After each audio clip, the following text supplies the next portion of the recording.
apakah kita tuh hanya mempermasalahkan Prabowo dan Jokowi? Apakah yang tidak lebih jauh dari itu? Siapakah yang sebenarnya running the country? Siapa sih yang megang minyak sawit? Siapa sih yang megang minyak tanah? Siapa sih yang megang kedelai? Siapa sih yang megang ini? Siapa yang itu? So, kalau semuanya itu di tangan siapa? Negara. Come on, kita tahu lah Bung Arun ya. Kita tahu. Nah, jadi artinya perlawanan kita tuh tidak bisa kasarannya secara emosional saja. Dipancing, kita digiring seolah-olah problem utamanya ini. Padahal enggak. Ini cuma bonekanya. Buat saya ini satu situasi di mana yang hilang itu harapan. Ya, harapan itulah yang sebetulnya sedang hilang di komunitas bangsa kita. Ya, sebetulnya apa ya? Ya sebenarnya saya nggak enak, ini kan presiden kita pun masih presiden kita ya. Udah bilang bahwasanya licik mungkin ya. Gitu. Tapi kalau cerdas itu ya kecerdasan itu biasanya kan harus ke wilayah positif ya. Kalau dia memang kelicikannya tinggi, jadi memang betul-betul dia tahu gitu.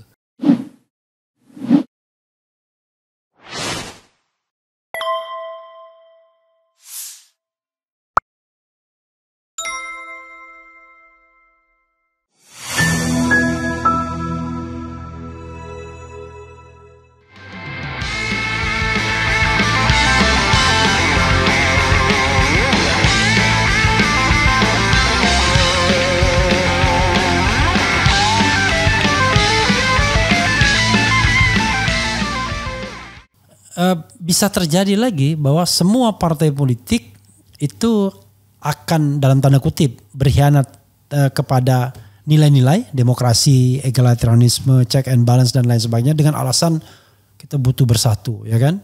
Kita harus damai, membangun negara. Itu kan gaya-gaya yang otoriter itu sesungguhnya kan, tidak mentolerir perbedaan misalnya. Kalau orang mengkritik, Anda tidak mau ikut membangun dan lain sebagainya. Kalau nggak mau membangun jangan ganggu kan gitu. Pergi aja ke luar negeri. Saya merasa kok politik seperti itu yang akan berkembang, ya kan? Demi persatuan dalam tanda kutip, maka suara-suara oposisi, suara kritis ini akan terbungkam dan akan dibungkam begitu. Dan kita tidak ada pembelanya karena semua partai politik gabung dan pemerintahan. Ya, sejarah kan membuktikan. Ya. Bahwasanya juga tidak hanya partai politik yang menentukan eksistensi atau perjalanan sejarah ke depan. Civil society juga, ya kan. Makanya ini tantangan bagi kita gitu ya. Artinya are we going to surrender gitu kan. Artinya memberikan semua kepercayaan pada partai politik atau kita bisa bangun kekuatan alternatif. Orang bilang susah, yang bilang gampang siapa? Kedua, satu, kita ngomong begini-begini, jangankan begitu deh. Banyak teman-teman kita kok yang ngomongnya keras, begitu ditawarin ya langsung lembek. Langsung bukannya lembek, berbalik. Saya tidak nyangka bahwa presiden begini begitu. Jadi sebetulnya kalau saya tidak takut bahwa sudah tahu orang partai ya begitulah gitu ya. Yang lebih menyedihkan kalau kaum akademisi ya. Sekarang profesor baru bangkit sekarang ini. Berapa lama? Ya. Para agamawan aja sekarang udah mulai bingung nih ya. Dengan tambang. Satu nerima tambang, satu kagak, sekarang terima juga gitu kan. Ya, jadi hal ini yang sebetulnya menjadi pemikiran keprihatinan saya yang lebih dalam daripada kelakuannya para politisi ya di partai-partai. Karena memang sudah semacam bangunan yang kita tahu hasilnya minimum 70% bisa ditebak. Iya, maksudnya artinya kan secara individual Mas Eros kan memang tidak punya kekhawatiran, ya kan? Karena tidak punya ketergantungan baik secara ekonomi, politik, sosial kan kepada siapapun. Tapi kan kita bicara tentang generasi ke depan yang barangkali masih bergantung secara ekonomi, negara ini baik atau enggak, ada kerjaan apa enggak, secara politik juga begitu. Secara sosial juga bergantung kan, kalau kita ngomong pribadi kan struggle, kita bisa struggle sendiri. Tapi kan banyak orang-orang yang tidak memiliki kemewahan. Makanya itu. Saya senang Anda nanya gini. Ya. Saya senang. Artinya kan Anda dengan pertanyaan ini Anda menyatakan sebetulnya ya, bahwa this country run by whom gitu kan. Iya. Bukan hanya Jokowi. Orang nyari kerjaan kemana sih? Iya. Ke pabrik-pabrik kan. Ke apa sih? Siapa yang punya siapa mereka itu semua? Iya. Jadi maksud saya apakah kita tuh hanya mempermasalahkan Prabowo dan Jokowi? Apakah yang tidak lebih jauh dari itu?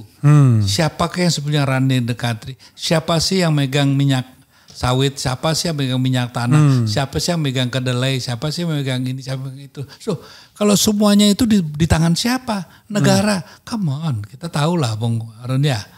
Kita tahu. Nah, jadi artinya perlawanan kita tuh tidak bisa kasarannya secara emosional saja, dipancing kita digiring, seolah-olah problem utamanya ini, padahal enggak. Ini cuma bonekanya. Ya, sementara yang ini siapa? Ya, contohnya ada kawan saya juga yang baru ini, ya baru aja masuk wilayah udah jadi wah luar biasa kayaknya gitu kan. Kalau nggak sebut nama kan nggak etis ya. Tapi begitulah dan mereka mengendalikan semua. Sekarang ini deh, emangnya harga beras semahal ini ya enggak lah. Enggak lah. Nah, apakah kedelai, apakah ini semua kita investigasi. Anda bayangkan kekuatan mereka seperti apa. Per day, berapa triliun yang masuk ke mereka dan berapa triliun yang kita ngemis ke mereka. Nah ini kenapa nggak dibicarakan? Yang dibicarakan cuma bagaimana menggulingkan ini, menggulingkan itu.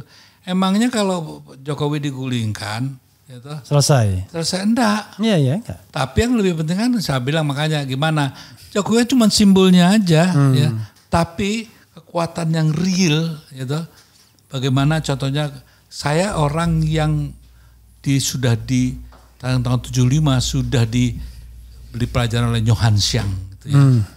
Bahwa tahun sekian akan ada orang namanya ini yang akan jadi rajanya pengusaha-pengusaha di Indonesia gitu ya. Jadi mereka terencana. Siapa tadi? Apa? Johan siapa? Nyo Han Siang yang punya BUMN.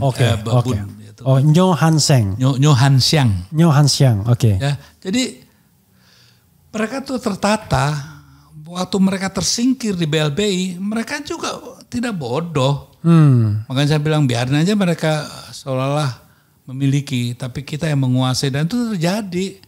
Kita seolah-olah memiliki tambang, yang nguasain siapa? Gitu kan? Nah, kita seolah memiliki subur ijo ruyu apa siapa, nggak ada, mereka kok semuanya gitu.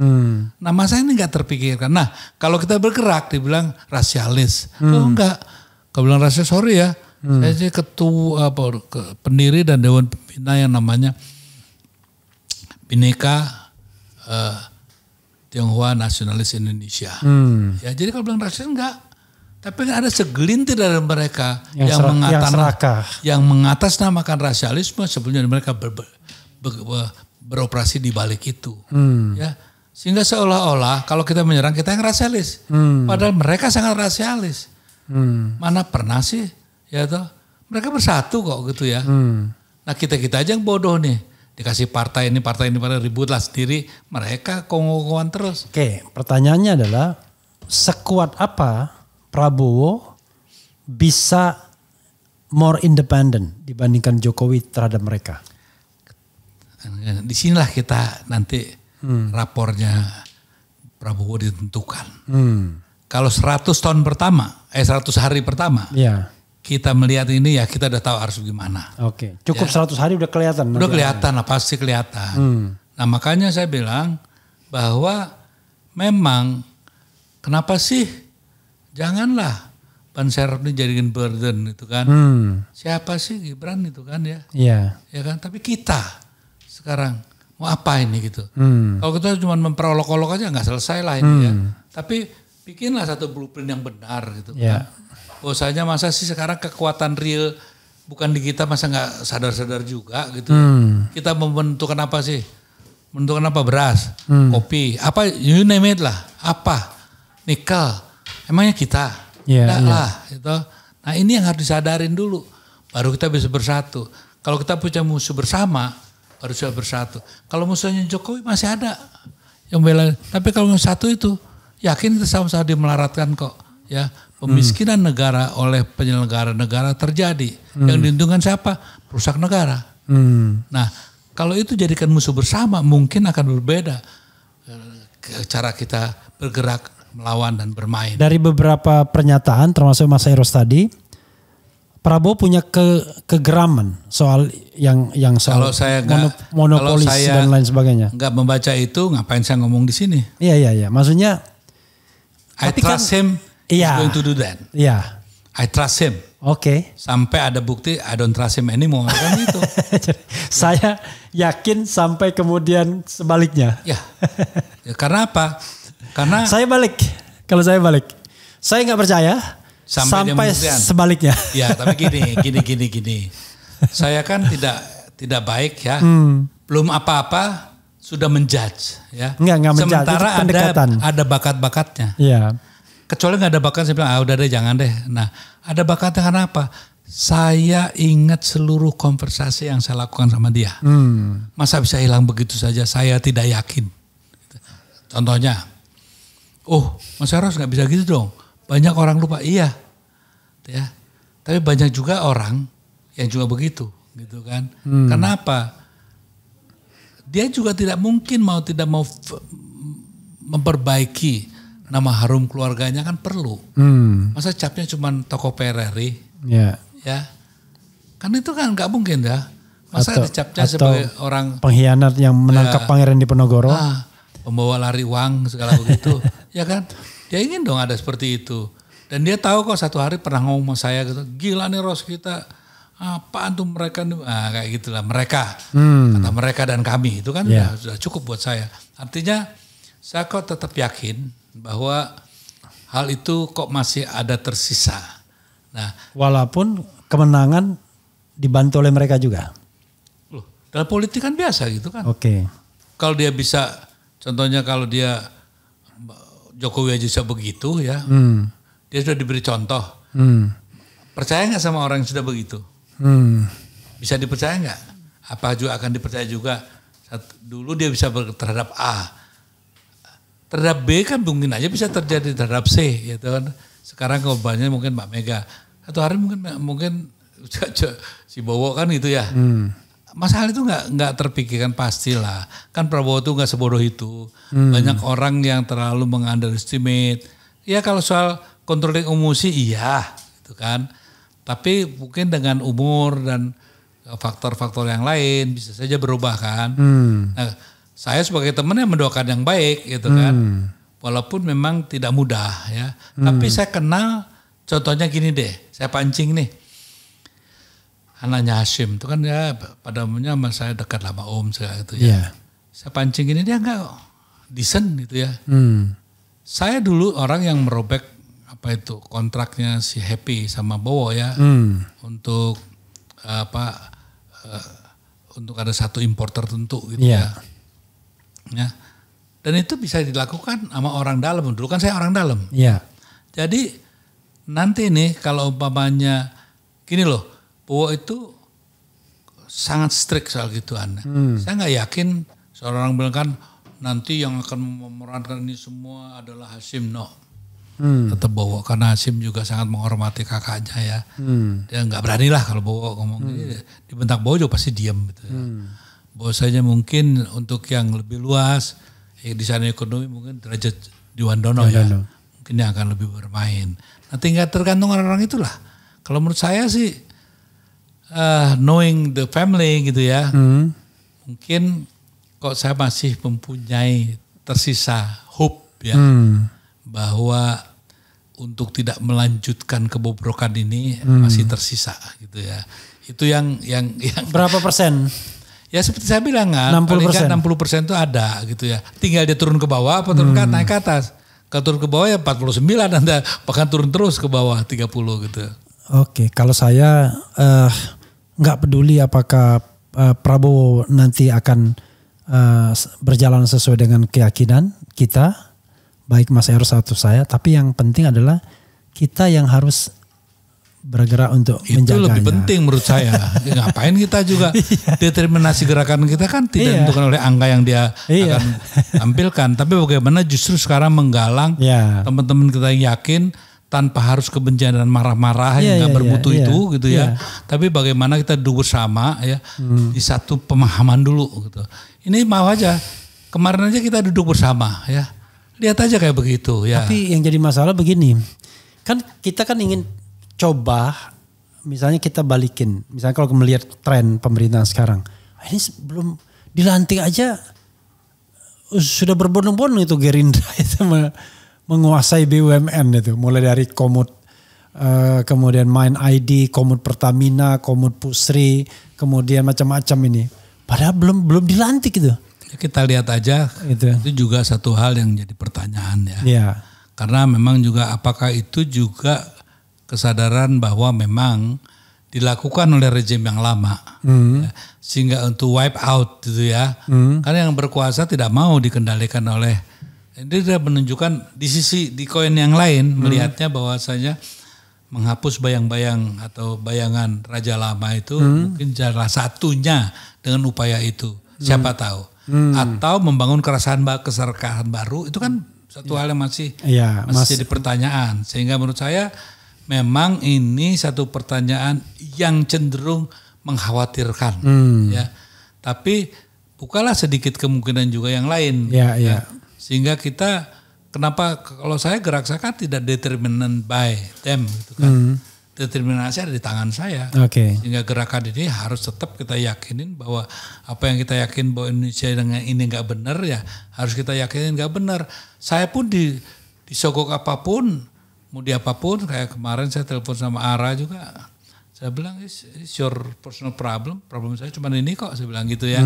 Jadi kita harus pisah-pisahkan lah ya. Nggak kayak Ara dimusuhin sama teman-teman, itu urusan mereka lah ya. Urusan saya bukan itu, urusan saya lebih jauh dari itu ya. Maksud saya, my concern is about my nation itu kan. Mas Eros, ini mungkin udah akhir-akhir. Indikator ya kalau kepercayaan Mas Eros itu on the right track terhadap Prabowo apa? Ada 1-2 you name it mungkin. Berapa ada 1-2 indikator yang kemudian ini jelas nih arahnya. Misalnya di mana? Dia satu yang kalau bilang komet itu iya. Enggak, maksudnya tindakan yang bisa kita katakan sebagai sebuah indikator. Dari yang kecil-kecil aja. Dari yang kecil.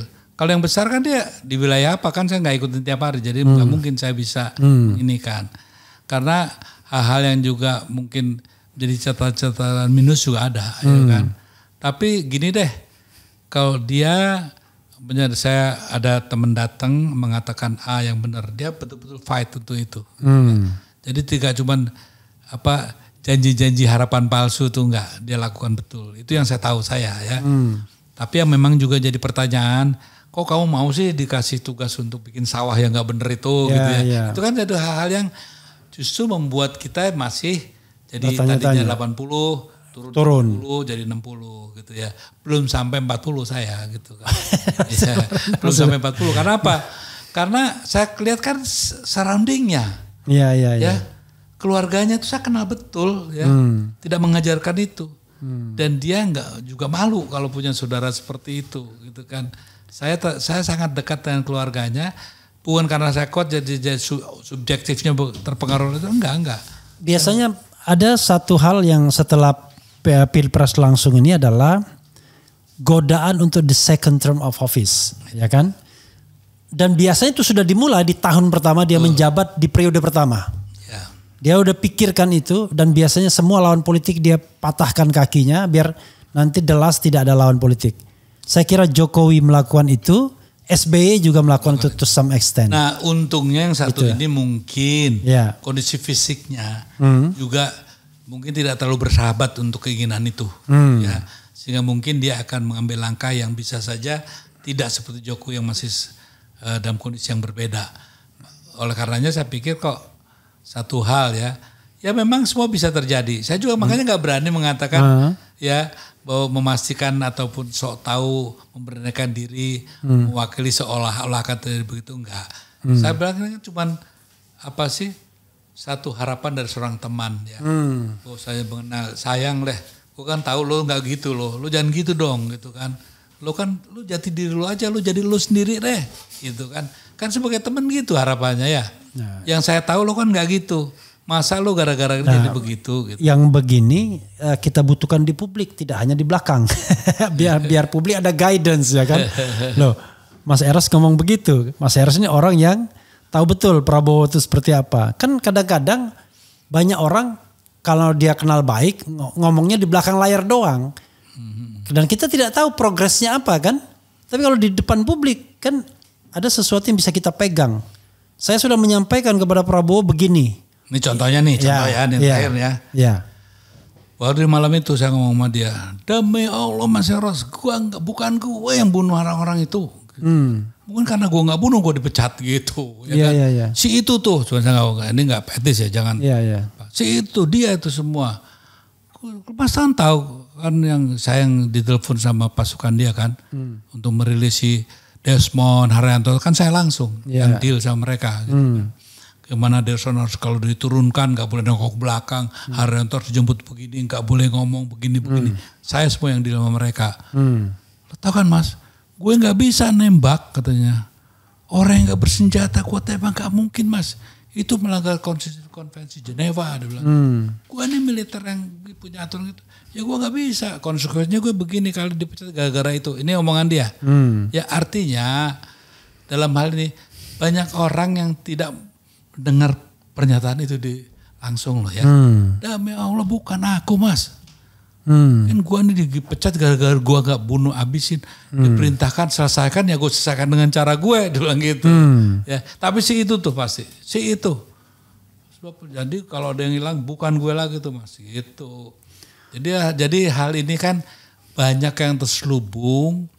Karena yang buruk itu di bahwa itu PR politiknya sangat buruk menurut saya ya. Juga di Mbak Mega juga gitu kan, PR politiknya jelek sekali menurut saya gitu kan. Tapi kalau di Jokowi PR politiknya jago tuh, pinter dia mengolah, dia tahu zaman medsos perkembangannya gimana. Ya mungkin bedanya adalah Jokowi orang yang mau mendengar masukan konsultan komunikasi politiknya. Tapi Mbak Mega sama Prabowo orang yang tidak mau mendengar orang lain. Ya saya rasa itu salah satu juga hal yang. Atau orang nggak berani menyampaikan. Ya yang ini kan satu. Sebetulnya apa ya. Ya sebenarnya saya nggak enak. Ini kan presiden kita pun masih presiden kita ya. Ya. Sebenarnya bilang bahwasanya licik mungkin ya. Gitu. Ya. Tapi kalau cerdas itu ya. Kecerdasan itu biasanya kan harus ke wilayah positif ya. Ya. Kalau dia memang kelicikannya tinggi, jadi memang betul-betul dia tahu gitu. Walaupun dia punya kartu as, dia bilang, wah kok kartu saya cuma 2 semua nih. Iya. Gitu. Jadi memang dia orang yang bisa bermain seperti itu. Sementara Mbak Mega dan Prabowo ini aktor yang kurang nggak bisa dapet citra dia gitu ya, karena nggak bisa memainkan peran yang sangat luar biasa gitu kan. Ya, tapi mungkin juga orang keseganan orang. Saya kan punya pengalaman misalnya ngobrol sama saya Mbak Mega belum pernah, bayangkan. Tidak punya saya kesempatan untuk ngobrol sama Mbak Mega, tapi sama Jokowi, Prabowo, SBY pernah. Kelihatan betul. Ya. Kalau Jokowi itu orang yang kita ngomong panjang pun dia dengerin. Iya. SBY dia ngomong duluan panjang-panjang, baru kita sedikit. Nanti dia kan? Lagi kita panjang. Prabowo kita mikir-mikir ini orang lagi happy nggak? Iya. Kalau kita mau ngomong itu nggak bisa anytime, tergantung moodnya dia. Kan susah kalau ada pemimpin yang misalnya saya kita kasih masuk. Paham ya, memang ini satu apa ya, nggak tahu negeri ini punya dosa apa gitu ya. Kok setiap ada pemimpin baru ya pasti ada hal yang nggak gitu ya. Contohnya apa? Di saat itu juga negara yang begini besar, Gus Dur yang waktu itu masih dalam keadaan kurang sehat gitu ya, bisa jadi presiden kan. Lalu orang yang maaf aja yang ya menurut saya sih pengalamannya harusnya belum mencukupi gitu ya. Dia learning by doing itu kan dia lakukan ya. Tapi pada saat jadi presiden pertama kan kayak Pratikno, kan Anda juga pernah jadi staf susnya. Iya 4 bulan. Kan? 4 bulan. Iya banyak blendernya kan kayak gitu. Saya juga membantu dia supaya gitu ya. Tapi ya sudahlah. Menurut saya gini, jangan kita itu menempatkan seseorang ngelihatnya hanya dari sekarang. Gitu ya. Harus ada dong kelihatannya ya. Track recordnya bisa dilihat. Kalau saya dari pertama saya udah nggak yakin gitu loh. Itu bisa tanyakan oleh Mbak Mega terhadap Jokowi. Iya, saya nggak yakin. Karena apa? Karena menurut saya karena juga belajar masalah acting segala gitu kan. Saya lihat ada hal-hal yang tulus, yang tidak, apa kan bisa terbaca dengan baik gitu kan. Dan saya tanyakan kepada Pak orang-orang dekat. Saya cara saya menyelidikin orang kan tidak langsung gitu aja. Saya selidikin ininya apa, orang pegawai dekat-dekatnya, teman dekatnya, semua saya sudah rekord semua. Sehingga saya bilang sama Mbak Mega, please Ma, be careful gitu. Dan hari pertama aja dia sudah lonely ya. Waktu dia memberikan kekuasaan itu kan jam 7 pagi yang 2014 itu kan. Wah semua pada kumpul di Kebagusan. Baru jam 8 aja semua udah kosong. Tinggal yang tinggal anak saya, terus apa itu si Rini sama Kapolri yang dulu tuh sama orang Banten tuh ya. Mana yang lain semuanya udah ngiriin Jokowi. jadi memang dan itu khas Indonesia kan. Sekarang aja orang pada mau merapat-rapat ke Prabowo semua. Oh, Dasko aja luar biasa diinikan. Saya kasihan. Makanya saya bilang sama Dasko, mudah-mudahan I congratulate. Saya bilang ini cuman ya be careful aja gitu ya.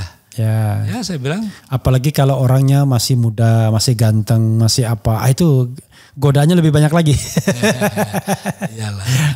Jadi kaya, berkuasa, gagah, ganteng, bahaya itu. Itu. Mas Eros, ini terakhir ya, cuma trivia pertanyaan ringan. SBY atau Mega? Untuk apa? Milih aja. Preferensi. SBY atau Mega? Dalam konteks apa? Dalam konteks pribadi Mas Eros, in general. Itu bukan satu pilihan yang harus saya nyatakan. Oh. Iya. Karena saya dengar Luhut mau dia.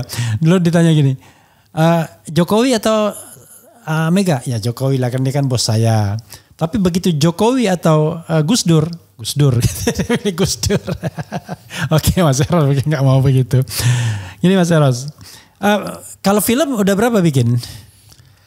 Sebetulnya saya di belakang layar ya sebagai apa ya, untuk memberikan masukan teknik segala gitu di teater populer sering lah ya.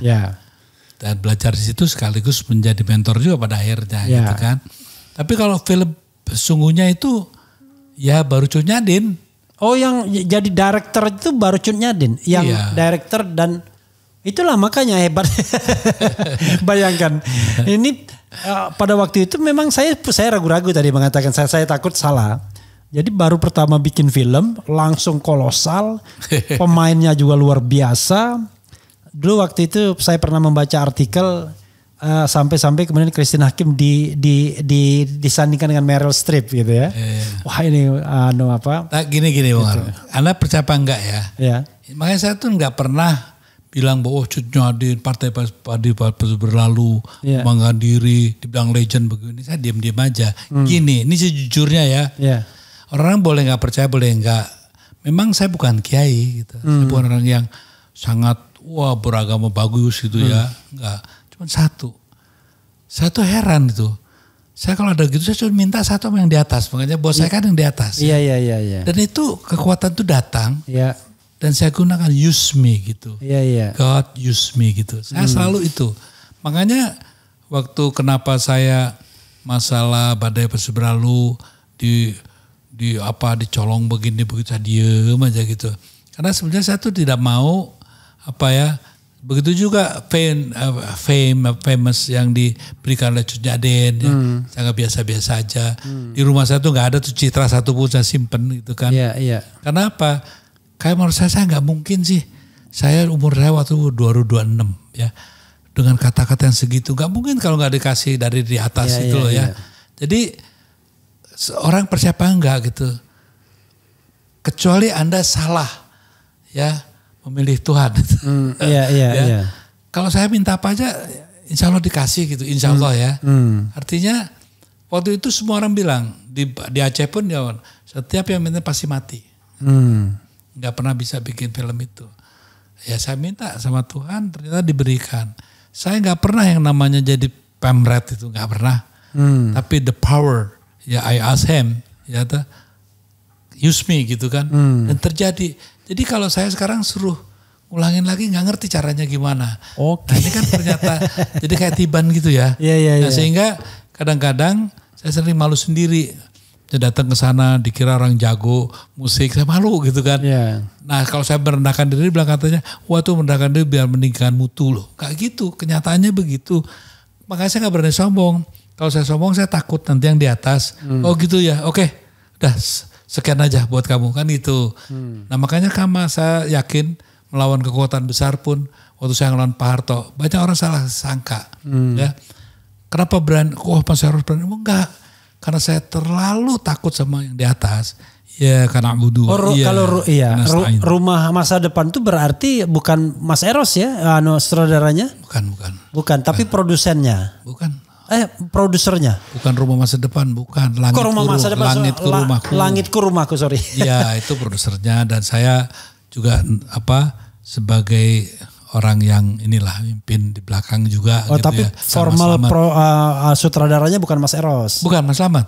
Oh Mas Slamet. Oh, saya yang ikut untuk memfasilitasi, to rewriting gitu ya. Jadi maksud saya gini, hubungan saya sama Mas Slamet kan begitu dekat ya. Mudah-mudahan dicontoh oleh juga para pemimpin kita ya. Yang ribut lah. Yeah. PGP sekarang antar saudara kok ribut aja gitu ya. Yeah. Di keluarga Bung Karno juga ribut aja. Ya sudahlah. Nah ternyata dengan hubungan yang indah itu kita bisa melakukan hal yang positif gitu ya. Kayak membuahkan hasil. Kayak Mas Slamet juga bantu saya di Cinyadin gitu kan ya.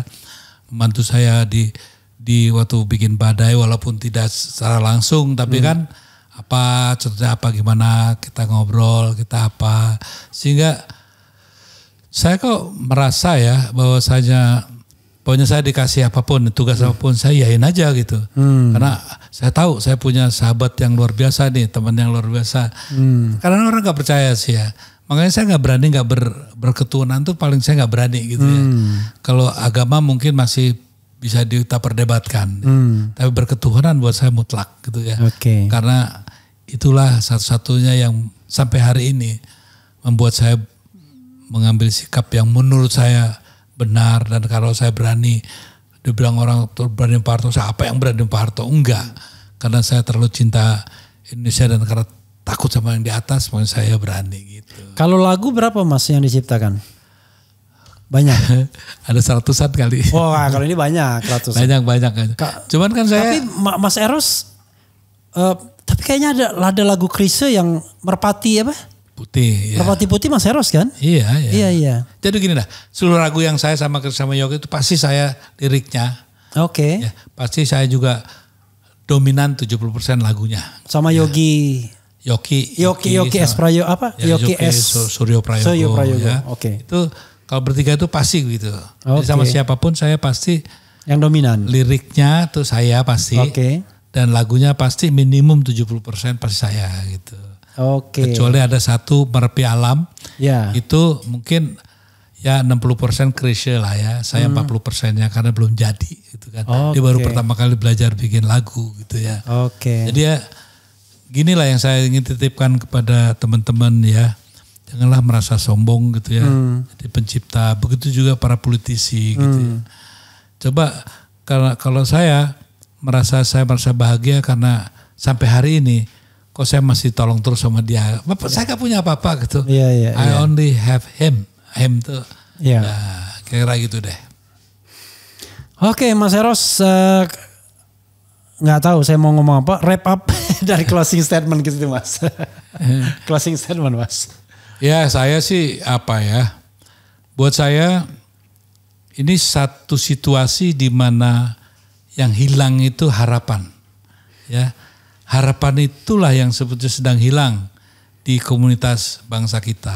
Ya, maka pemimpin ke depan cobalah bangunkan dan tumbuhkan harapan itu dengan kerja nyata gitu ya. Dan menurut saya ya jangan juga ya. Contohnya Pak Jokowi minta maaf. Ya. Kalau saya pribadi saya maafin kok. Saya maafin. Tapi dalam konteks pertanggungjawaban sebagai kepala negara dengan beberapa keputusan politik dan langkah-langkah politik yang diambil Kan nggak mungkin saya bisa memaafkan begitu aja gitu kan. Emangnya siapa saya? Harus ada pertanggungjawabannya. Saya minta juga tolong pikirkan kembali gitu ya. Masalah contohnya apakah layak ya seperti PIK 2 yang sudah begitu udah punya siapa itu ya. Dan juga BSD gitu. Diberikan apa saat PSN. Ya PSN yang menurut saya perlu dipikirkan kita bersama. Mudah-mudahan Pak Prabowo bisa mengambil keputusan yang lebih bijak. Menganulir itu bukan tindakan yang sifatnya mengkhianati, tapi justru menyelamatkan bisa juga. Apalagi masalah IKN gitu ya. Jadi masih banyak lah. Tolong mudah-mudahan memeriksa kembali ya pelaksanaan pasal 33 Undang-Undang 45 ayat 2 ayat 3 ya, kepada siapa itu diberikan, tolong itu nanti kalau Mas Prabowo jadi presiden ya menjadi perhatian khusus sehingga bangsa ini mengalami satu shifting ya kekuatan di wilayah ekonomi yang pasti terjadi kalau itu dipersoalkan. Saya rasa itu yang paling penting saya titipkan dan mudah-mudahan kita tetap sudahlah, tidak usah lagi kita cengeng gitu. Apapun yang dilakukan oleh mereka, satu kita harus tetap bahwa komitmen kita untuk tetap berpegang pada pendirian kita di saat reformasi. KKN itu mutlak, tidak perlu kita bela lagi gitu ya. Dan demokrasi harus kita jaga sebagaimana harapan kita bersama di 98 bahkan di tahun 45. Itu aja titipan saya. Iya, saudara sekalian, cari a common language itu sebenarnya dua itu aja, demokrasi dan anti korupsi. Yang lainnya bisa kita diskusikan. Tapi kalau ini sudah cocok, maka mudah-mudahan apapun kita dimanapun, itu kita tetap tidak lost arahnya. Wassalamualaikum warahmatullahi wabarakatuh. Waalaikumsalam warahmatullahi wabarakatuh.